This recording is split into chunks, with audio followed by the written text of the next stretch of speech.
ఏపీలో రాజకీయాలు శరవేగంగా మారుతున్నాయి.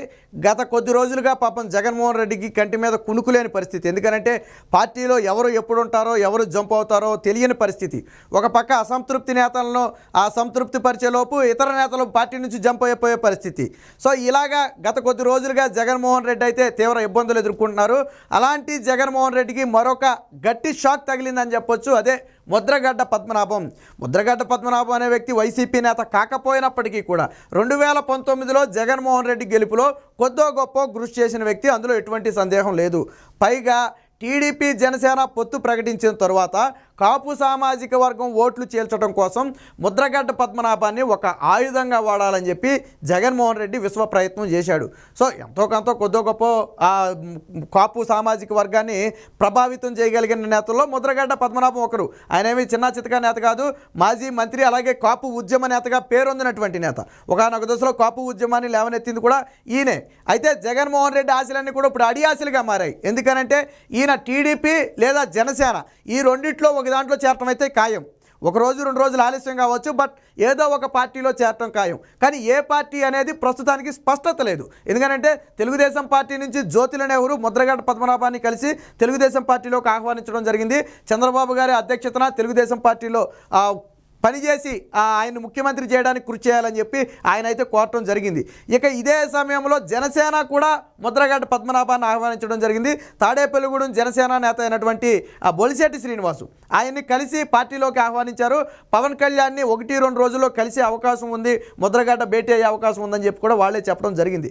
సో ఇరువురు కలిసిన నేపథ్యంలో వారి ఇరువురికి కూడా సానుకూలంగానే స్పందించారని బయటకు వచ్చి అయితే చెప్పడం జరిగింది. కానీ ఫైనల్గా ఏదో ఒక పార్టీలో మాత్రమే చేరే అవకాశం ఉంది. మరి సీనియర్ నేత అయినటువంటి చంద్రబాబు సమక్షంలో టీడీపీలో చేరతారా, లేదా పవన్ కళ్యాణ్ ఆ ఆశయాలు సిద్ధాంతాలు నచ్చి మరి ఆయనతో పాటు నడుస్తాడా అనేది ప్రస్తుతానికి సందిగ్ధంగా ఉన్నప్పటికీ కూడా ఇది పవన్ కళ్యాణ్కి పెను ఇబ్బందిగా మారింది, పెను దెబ్బగా మారింది. ఎందుకంటే పైన టీడీపీ జనసేన కలిసినప్పటికీ కూడా కింద కాపు సామాజిక వర్గ ఓట్లను చేల్చగలిగితే నా గెలుపు గ్యారంటీ అని మొదటి నుంచి జగన్మోహన్ రెడ్డి భావిస్తూ వచ్చాడు. కేవలం ముద్రగడ్డ ఒక్కడే కాదు, హరిరామ జోగయ్య ఉన్నాడు, ఆయన్ను కూడా పావుగా వాడాలని చెప్పి మొదటి నుంచి ప్రయత్నం చేస్తూనే ఉన్నాడు. బట్ ఈ ప్రయత్నాలన్నీ కూడా బెడిసికొట్టాయి. వాస్తవానికి 2019లో జగన్మోహన్ రెడ్డి గెలుపులో కొద్దో గొప్ప కాపు సామాజిక వర్గం అటు సపోర్ట్ చేయడానికి ముద్రగడ్డ పద్మనాభం ఒక కారణం. నాడు తుని రైలు ఘటన దగ్గర మొదలు పెడితే అనేక ఘటనలు మనం చూస్తూనే ఉన్నాం. బట్ గెలిచిన తరువాత జగన్మోహన్ రెడ్డి ముద్రగడ్డను దూరం పెట్టాడు. ఒక రకంగా ఏంటంటే వాడుకుని వదిలేయడం జగన్మోహన్ రెడ్డి నైజం. ఈ నేపథ్యంలో ముద్రగడ్డ పద్మనాభాన్ని బయట పెట్టడం జరిగింది. తర్వాత కొంతకాలం అటు ఇటుగా ఉన్నప్పటికీ కూడా గత కొద్ది రోజుల నుంచి ముద్రగడ్డ అయితే రాజకీయాలకు దూరంగా ఉంటున్నాడు. ఆయనే ప్రకటించాడు కూడా, నేను కొద్ది రోజులు రాజకీయాలకు దూరంగా ఉంటానని చెప్పి ఆయనే ప్రకటించడం జరిగింది. బట్ ప్రస్తుత రాష్ట్ర రాజకీయాల నేపథ్యంలో ఏదో ఒక పార్టీలో చేరాలని నిర్ణయించుకున్నట్టుగా తెలిసింది. ఇదే సమయంలో ముద్రగడ్డ తనయుడు గిరిబాబు కూడా యాక్టివ్ అయ్యాడు. ఆయన కూడా జనసేనలో చేరతామన్నట్టుగా సూచాయిగా చెప్పినట్టుగా అయితే వార్తలు వస్తున్నాయి. అటు మరి 2-3 రోజుల్లో పవన్ కళ్యాణ్తో భేటీ తర్వాత ఆయన ఏ పార్టీలో చేరతారనేది తెలుస్తుంది. బట్ అప్పటి వరకు సస్పెన్స్ ఉన్నప్పటికీ కూడా ఇది ఎవరికి మళ్ళీ కంటి మీద కునుకు లేకుండా చేస్తుందంటే జగన్మోహన్ రెడ్డికి. ఎందుకంటే మూలిగే నక్క మీద తాటిపండు పడ్డట్టు అసలే పార్టీ పరిస్థితి అంతంత మాత్రంగా ఉంది, మునిగిపోయేనావా, దీన్ని ఎలా ఒడ్డున పడేయాలని అటు ఇటు వెతుకుతున్న నేపథ్యంలో కొద్దో గొప్ప ఆశలుగా మిగిలినటువంటి వీళ్ళు కూడా వేరే పార్టీలోకి వెళుతున్నారనే వార్త జగన్మోహన్ రెడ్డికి పూర్తిగా రుచించడం లేదు. ఇక హరిరామ జోగయ్య అయితే పూర్తిగా జగన్మోహన్ రెడ్డి మీద కేసు వేసిన పరిస్థితి. ఆయన అక్రమాస్తుల కేసు వచ్చే ఎన్నికల్లోపు తేల్చాలని తెలంగాణ హైకోర్టులో ఆల్రెడీ కేసు వేశాడు. దానికి సంబంధించి జగన్మోహన్ రెడ్డికి నోటీసులు కూడా రావడం జరిగింది. సో ఈ నేపథ్యంలో వీరిరువురు కూడా జగన్మోహన్ రెడ్డికి హ్యాండ్ ఇచ్చారు. సో ఇప్పుడు జగన్మోహన్ రెడ్డి కక్కలేక మింగలేక ఉంది ఆయన పరిస్థితి. వాస్తవానికి జగన్మోహన్ రెడ్డి కాపులకు తీరని ద్రోహం చేశాడు. ఎలా అయ్యా అంటే 5% రిజర్వేషన్, అప్పుడు కేంద్రం ఇచ్చిన రిజర్వేషన్లో 10% రిజర్వేషన్ ఇస్తే 5% చంద్రబాబు నాయుడు కాపులకు కేటాయించడం జరిగింది. బట్ జగన్మోహన్ రెడ్డి వచ్చిన తర్వాత ఆ రిజర్వేషన్ని ఎత్తివేశాడు. పైగా తరువాత కాలంలో కేంద్రం ఏం చెప్పింది, రాష్ట్రాలు తమ ఇష్టం మేరకు రిజర్వేషన్లు ఎవరికైనా ఇచ్చుకోవచ్చు, దాంట్లో కేంద్రం ప్రమేయం ఉండదని చెప్పి మొన్న ఈ మధ్యన తేల్చి చెప్పడం కూడా జరిగింది. మరి రిజర్వేషన్లు ఎత్తేసిన జగన్మోహన్ రెడ్డి ఇప్పటి వరకు ఎందుకు ఎత్తేసాను అనే దాని మీద ఒక్క మాట కూడా మాట్లాడాల. మరి రిజర్వేషన్ ఎత్తేయడం అంటే ఖచ్చితంగా కాపులకు ద్రోహం చేయటమే కదా. సో అది ఒక ద్రోహం. రెండోది, ప్రతిపక్షంలో ఉండగా ఏడాదికి 2,000 కోట్ల రూపాయలు కాపుల సామాజిక వర్గానికి వాళ్ళ అభివృద్ధికి నేను ఖర్చు పెడతానని చెప్పి చెప్పడం జరిగింది. కానీ 5 ఏళ్లలో 10,000 కోట్లు పెట్టాలి వాస్తవానికి. కానీ 5 ఏళ్లలో 2,000 కోట్లు కూడా వారి కోసం ఖర్చు పెట్టలేదు. అంటే కేవలం మాటలు మాత్రమే చెప్పాడు తప్ప చేతలు చేయలేదు. సో ఇవన్నీ కూడా ముద్రగడ్డ పద్మనాభానికి కూడా రుచించలా. ఎప్పుడైతే 2019లో గెలుపు కోసం కొద్దో గొప్ప కొమ్ము కాస్తే గెలిచిన తర్వాత తీసి పడేశారు, పట్టించుకోలేదని ఒక ఆ బాధ అయితే ముద్రగడ్డ పద్మనాభానికి ఉండి ఉండొచ్చు. సో ఈ నేపథ్యంలోనే ఇప్పుడు ఏదో ఒక పార్టీలో చేరి మరొకసారి క్రియాశీలకంగా మారాలని ఆయన భావిస్తున్నట్టుగా తెలిసింది.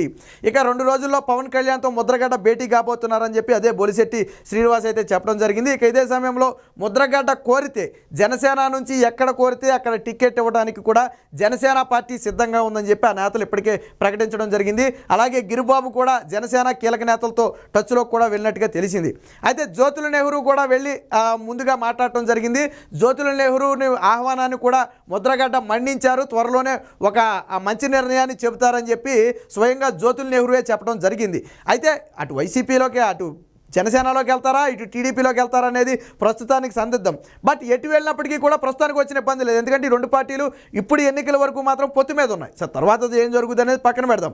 ప్రస్తుతానికి పొత్తులో ఉన్న నేపథ్యంలో ఆయన టీడీపీలో చేరినా జనసేనలో చేరినా 2 పార్టీలకు వచ్చిన నష్టమేమీ లేదు.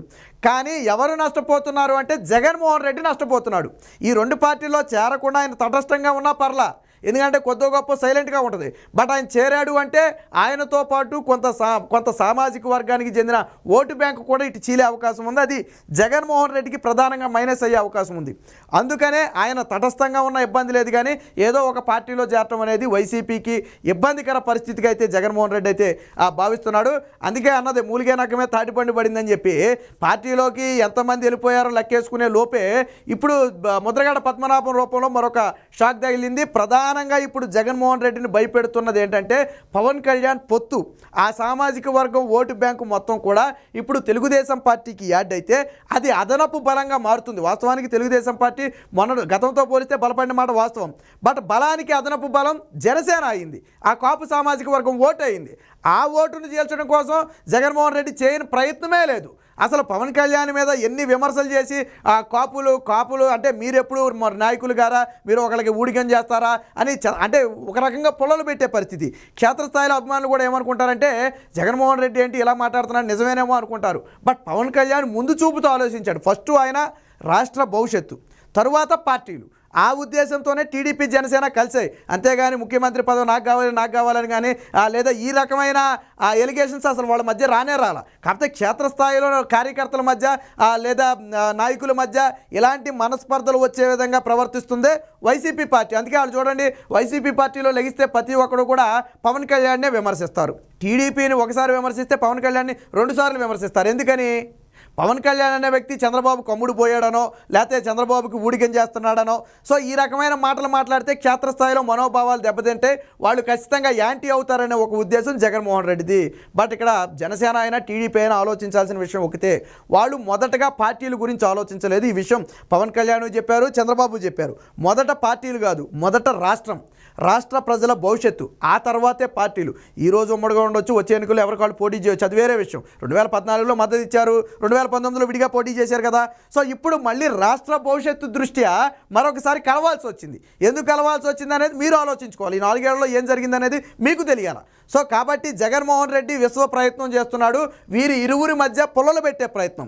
పైన ఎలాగా కలిసిపోయారు కాబట్టి కిందైనా విడగొట్టాలనే ఉద్దేశంతో జగన్మోహన్ రెడ్డి విశ్వ ప్రయత్నం చేస్తున్నాడు. కాబట్టి 2 పార్టీలకు చెందిన నేతలు కానివ్వండి, కార్యకర్తలు కానివ్వండి, ఒక విషయం గుర్తుపెట్టుకోండి, వారిరువురు కలిసింది రాష్ట్రం కోసమే, ఎటువంటి షరతులకు లోబడి కాదు. పవన్ కళ్యాణ్ కూడా చాలా స్పష్టంగా చెప్పాడు, మా మధ్య ఎట్టి పరిస్థితుల్లో విభేదాలు కానీ గొడవలు కానీ వచ్చే అవకాశమే లేదు, ఒకే స్టాండ్ తీసుకున్నాం, రాష్ట్రం కోసం పోరాడతామని చాలా స్పష్టంగా చెప్పారు. ఇంకో మాట కూడా చెప్పారు, ఒకవేళ పొత్తుని ఎవరైనా విమర్శించినా లేదా పొత్తుకి ఎగనెస్ట్గా పనిచేసినా అది పార్టీ వ్యతిరేక చర్యగానే నేను భావిస్తానని చెప్పి పవన్ కళ్యాణ్ కూడా చెప్పారు. చంద్రబాబు గారు కూడా పొత్తుని అంతే పవిత్రంగా చూడాలి, ఎటువంటి వ్యాఖ్యలు చేయొద్దని చెప్పి ఆయన కూడా చెప్పడం జరిగింది. కాబట్టి నాయకులు కార్యకర్తలు ఈ మాటలను మనసులో పెట్టుకుని రాబోయే రోజుల్లో ఈ పొత్తులో ఉన్నటువంటి తెలుగుదేశం పార్టీ జనసేన పార్టీని ఏ విధంగా గెలిపించాలనే దాని మీద కృషి చేయాలి తప్ప ఇతర అపోహలకు పోయి మనస్పర్ధలకు పోయి విభేదాలు సృష్టించే ప్రయత్నం చేయొద్దని చెప్పి మనవి.